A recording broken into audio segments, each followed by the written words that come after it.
it's probably a real finding that the trachea is. Where's the right heart border? Well, we really don't see it. All we see here is the spine. So there clearly is volume loss on the left side. All right. What other abnormalities do you see before we get to the answer?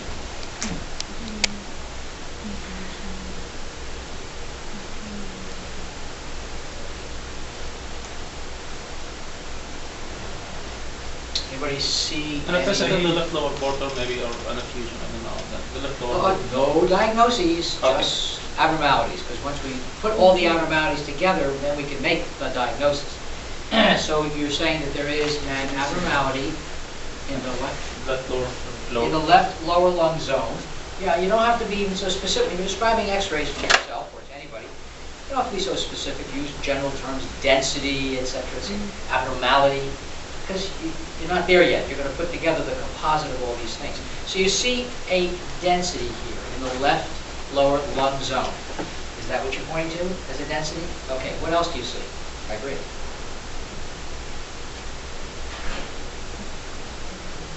What other abnormalities do you see? This makes this X-ray. Yeah, what do you put see? it in a context, just look at the right lung. It really is hyperinflated. Like it looks like The right lung looks what? like hyperinflated. A little hyperinflated. Well, I think you've got a good point here that when you look at, for example, the space between the ribs here and here, there are some subtle changes. And that may mean that the right lung is normal to the left or abnormal, meaning overexpanded to the left.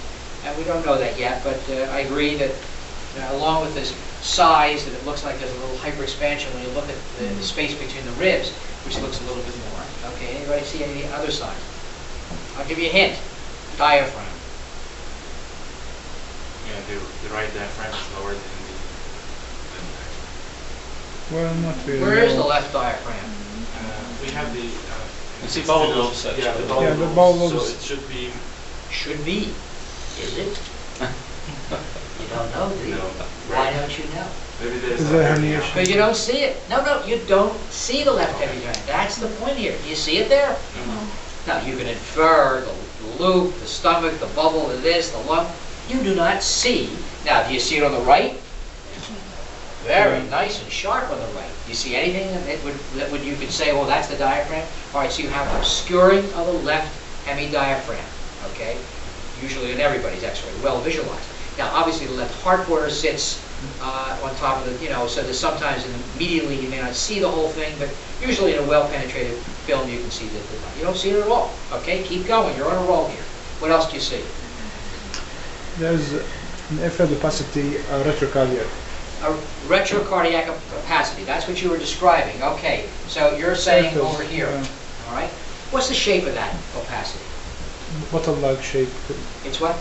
Bottle-like or like. Bottle-like? It's taking the contour of. It's probably the Funnel shape one. Funnel shape. Okay. Do you see the medial border of it? I can see it interacting with the cardiac shadow. Yes. The medial border of this density here? No.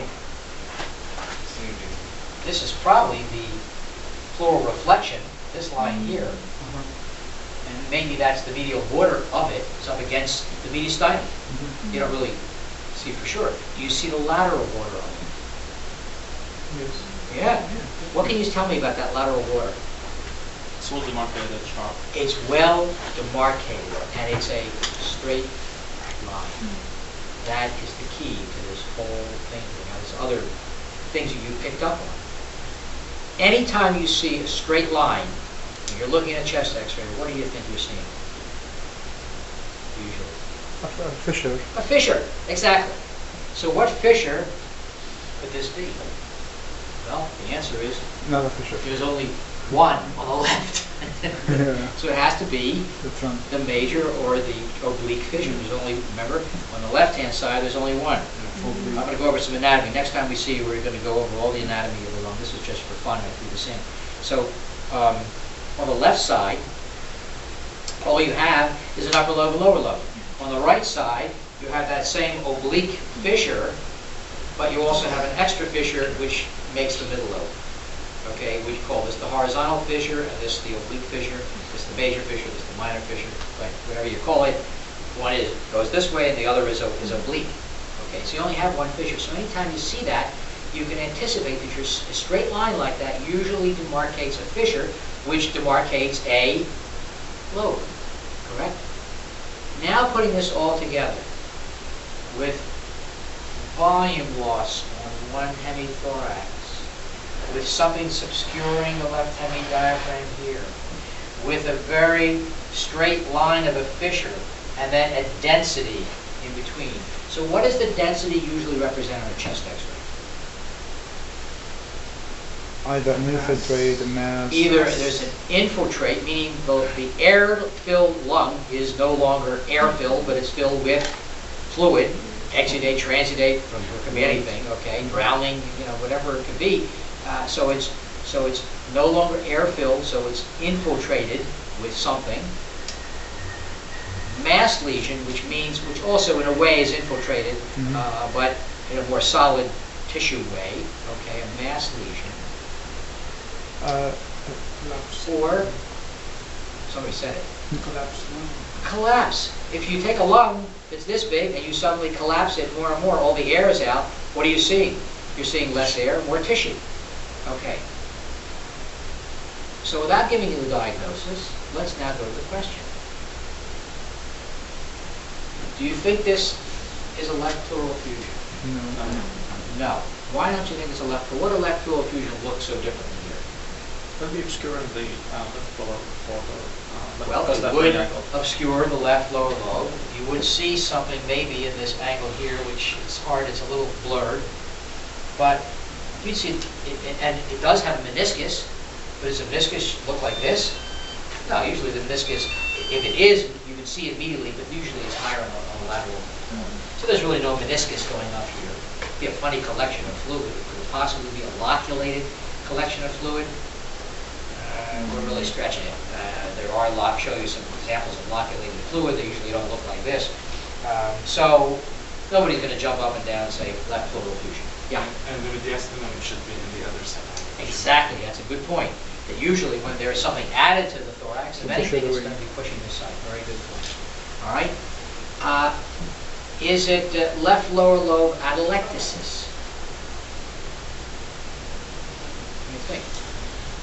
The left lower lobe atelectasis give you a smaller left hemithorax? Not usually. Sure. But left lower lobe atelectasis give you obscure the left hemidiaphragm. Yeah. Yeah, think about that. Lower lobe, if it's airless, it's going to obscure the left lower diaphragm. And indeed, would it, now there's one other thing. Let's look at D. Is it possible that really all we're looking at, since we have this density, and we know that when we put fluid, exudate, transudate, whatever in a lobe, it becomes airless and it becomes dense. Is it possible that what we're just looking at is left lower lobe pneumonia? So why is this not left lower lobe pneumonia? It's not following the fissures. Well, it is. Here's the fissure. It's sitting right up against the fissure. The fissure's in the wrong place. Well, do you see your bronchograms to it? No, I don't look over it. Yeah. You see alveolar filling process. You don't see anything. It's all you see is the density. So it really doesn't have the characteristics. Could left lower lobe pneumonia obscure the diaphragm here, be up against the mediastinum? Yeah. But the fact that you don't see any air bronchograms and so forth makes it much less likely this is pneumonia. There's one other very key finding that when you start looking at chest x-rays after this talk today, I want you to sort of concentrate on. Usually, when you look at the heart itself, on the left hemithorax, and you look through the heart, you almost always see blood vessels behind the heart. You see lung markings behind the heart. And do you see any lung markings here at all? No. Nothing at all. Again, suggesting collapse of the lower lobe. Because lower is here, upper would be here, okay? So we know it. We don't think it's left lobe at the moment. What about just a lower lobe resection? I mean, we have the small hemithorax. Well, lobe resection means you take it out. This is not just taken out. This is put in. Something's still there. So I think that would not be. And indeed, what you're looking at is a classic chest X-ray of left lower lobe collapse, left lower lobe atelectasis. And the lobe, and I'm going to show you all this next month, when we go over the anatomy and how lobes come up and down and so forth and collapse. But what happened is the lower lobe collapses. When it does, it collapses in like this, and the lateral, it collapses posteriorly. And this is exactly what a left lower lobe collapse. If you ever see this picture again, get it into your brain. This is classic left lower lobe collapse. This person, I think, had a carcinoma sitting in the left lower lobe. So completely airless, no air bronchograms. The fissure, you can see very nice straight line. As the lobe collapses, it becomes airless. It's the left lower lobe sits obviously right on top of the diaphragm here. You don't see any diaphragm shadow at all here, and of course some of the secondary changes of volume loss that we just talked about. So that is left lobe atelectasis. Good. But most importantly is you sort of pick out these abnormalities, and then when you put them all together, you've got an obvious diagnosis. Alrighty, let's see here. How do we get? Okay, so there's your answer. Alrighty, are you ready for your quizzes here? Now, Omar told me that he is keeping score, right, of this. So you'll, at the end of the season, we'll know. Okay, that's what I thought. All right, let's say that you're on service tonight, and a 23-year-old woman comes in. She tells you that she knows a lot about medicine. She's a nursing assistant. She's first seen in the ED with some chest tightness, dyspnea, and wheezing. And they call you and say she's got to be admitted. She's just not responding to inhaled medication, beta agonists. You admit her and sit and talk to her, and you find out that her attack began while mowing the lawn. And she tells you that she's very allergic to grass. And when you see her from the emergency room, she's quite diaphoretic. She has a heart rate in 120, regular, but 120 fast. Her blood pressure is a little high, 140 over 80. She looks quite agitated and she's scared, she says. You put your stethoscope on the chest, you hear musical wheezing. And a blood gas is done in the emergency room because she looks so bad. And it's reported, you call the lab, and it's reported, finally it's ready, and it's reported back to you, her PO2 95, PCO2 36, pH 746, and her x-ray you look at quickly before you admit her, and it doesn't show any infiltrates, there's no atelectasis, there's nothing at all. So, looking at this woman, what would you say is her most likely diagnosis? All right. Would you say this woman has vocal cord dysfunction, status asthmaticus, acute hyperventilation syndrome, or she just really came in because of so much beta agonist use that she's got signs of a beta agonist overdose? Let me put this back. I can do this backwards here. I don't know. No, that's... Yeah, good. And think about this for a second. Which of these four diagnoses do you think she has? And then we'll talk about why. You think B. Okay. Everybody agree? Yeah, I'll go with the most likely picture that goes with B as well as Status asthmaticus, yeah. Anybody else have an idea? Edema of the upper cord.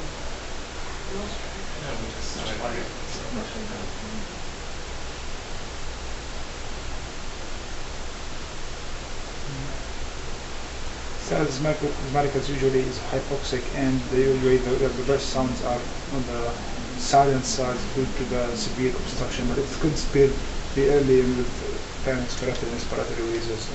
And she So hasn't reached you're the limit. concerned that with the status asthmaticus, very often, you're absolutely right, very often breath sounds can be diminished naturally, especially as the patient gets worse and worse and worse and tighter and tighter and tighter. So sometimes you don't hear any wheezing. But here you do. Yeah. Here you do. You hear musical sounds. But it still can be asthmatic because she's Still can be. paracaryosis and she's not hypoxic yet. Not hypoxic yet. She looks pretty sick. Yeah. But she's on the way. On the way. If we don't But she's been intervene. in the emergency room for a couple hours. Now you see her. Okay. So, everyone thinks that she's got status asthmaticus. Tells you she's had a history of asthma. Tells you she's been in the emergency room before. Tells you she's highly atopic. Cutting grass. Grass bothers her. She comes in, tight, she says, wheezing. She's used her beta agonist many times. Why doesn't anybody think that she just has a plain hyperventilation syndrome? But she's wheezing. She had wheezing. Could what? Wheezing. Yeah, but she could just be hyperventilation syndrome. All excited. Yeah, PCO2 is normal. Hyperventilation syndrome, what do you see? Hyperventilation. Is she hyperventilating? No, that's out. So, theoretically, she could have beta agonist overdose. What are the complications of excessive beta agonist use? Tachycardia. Tachycardia. Hypertension. Hypertension. Well, she's got it. What else? If the person has usually underlying heart disease, other unusual tachyarrhythmias and so forth. If there's, but you and I wouldn't get it. But somebody who's got underlying coronary disease, previous history of ventricular debility and so forth, that may exacerbate it.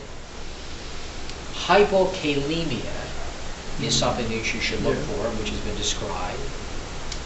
And in rare instances, this is a rare board question, lactic acidosis has been described with a lot of beta agonist use. But that's not her. So she's got other things going on, and while she may have a little bit of beta agonist overdose because of her, it's just as likely that she's just a nervous, excitable, asthmatic kid who's worried and nervous and has, you see this all the time. She calms down this evening and her blood pressure and her pulse go right down. Well, I'm very bothered by something here, and somebody picked up on that something here, and that is that... Diacalosis? Huh? Diacalosis? No, she's so very slightly asthmatic. That her PO2 is 95. Her 8AO2 gradient, if you quickly calculate it, okay, so 8 to 32 is 91, 2, 3, 4, is like less than 10. Okay. So, we talked last week and last month about asthma. Okay, so what does asthma do to you? Might create chanting. Causes what? Might cause chanting in the... Shunting. The advanced... Before we get there, what pathologically are you going to see? If you look at her lungs.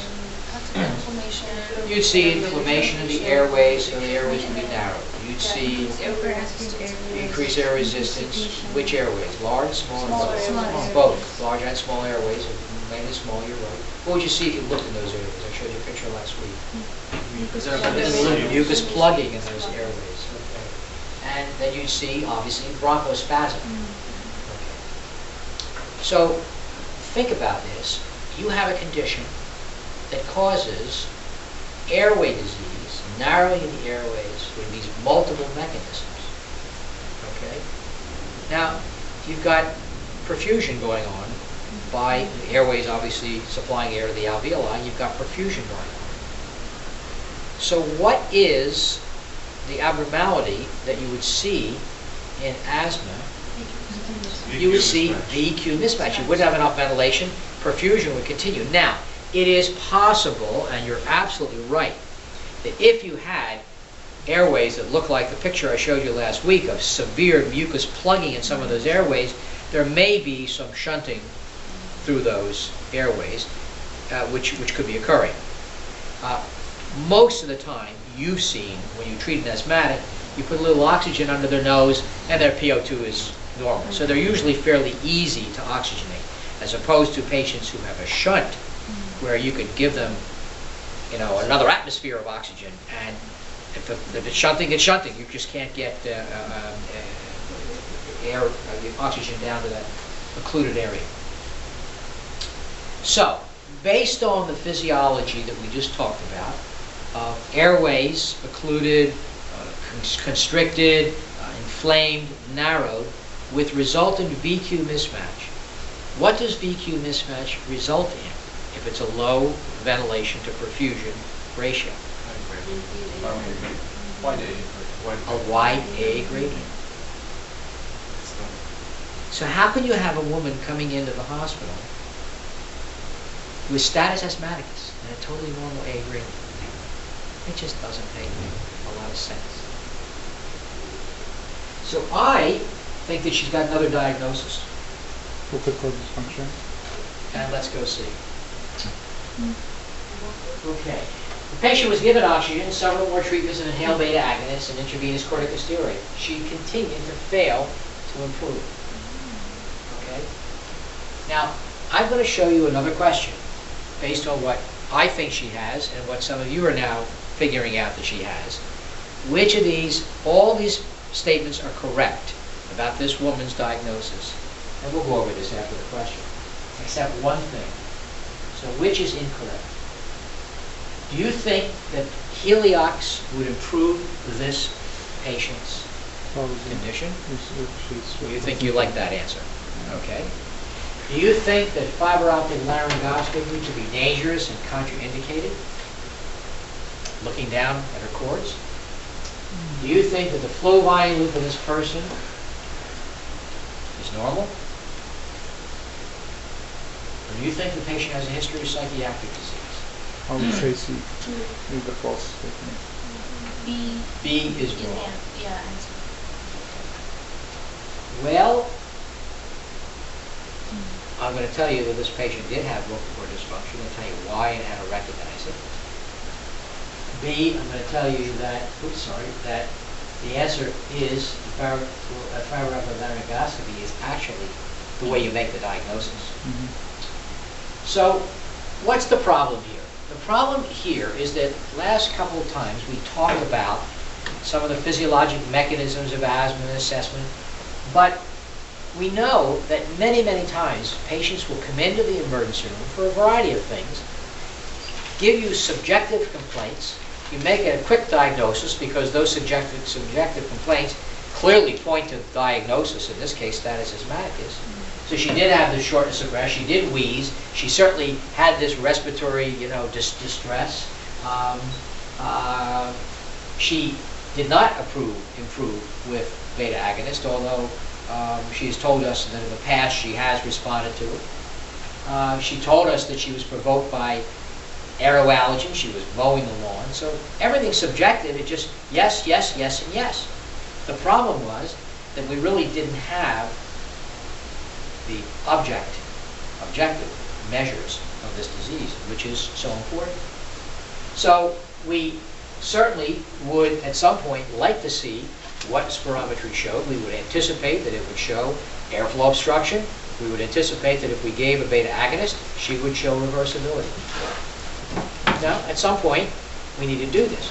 I will tell you, I was sitting in a court of law in the courthouse in Connecticut about 4 or 5 years ago. And they called me to be an expert witness on this disability case. And I didn't want to go, but the court did, the judge asked me to go. And I said, well, you know, it may be something interesting. I said, well, send me the records, let me look at them. And it was a record of a patient just like this, who was